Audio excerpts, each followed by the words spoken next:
Magandang araw, grade 10. Ikaw ay nasa unang bahagi ng ating aralin para sa module na may pamagat na pagtanggap sa pagkakaiba-ibang kultura ng iba't ibang henerasyon. Pero bago tayo magsimula, may tanong ako. Meron ba sa inyo na minsang nainis kapag sinasabihan ng magulang na noong panahon namin ganito kami? O kaya naman, may kakalala ba kayong mas matanda na hindi naiintindihan kung bakit may cellphone sa kamay ang kabataan ngayon? Napapansin nyo bang minsan nagkakaroon ng gap o hindi pagkakaintindihan sa pagitan ng mga henerasyon? Ang totoo niyan, may kanya-kanyang kultura ang bawat henerasyon.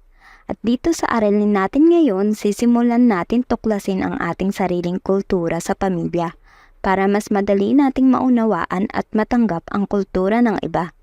Napapansin nyo bang minsan nagkakaroon ng gap o hindi pagkakaintindihan sa pagitan ng mga henerasyon? Ang totoo niyan, may kanya-kanyang kultura ang bawat henerasyon.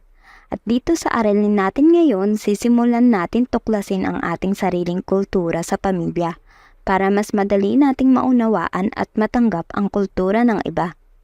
Nabitin ka ba sa ating unang activity? Huwag ka mag-alala, may activity ulit si teacher para sa'yo. Ito ang noon at ngayon. Ito ay mahalaga upang makita natin kung paano nagbabago-bago ang kultura sa pagitan ng mga henerasyon. Makikita ninyo sa inyong worksheet ang dalawang column.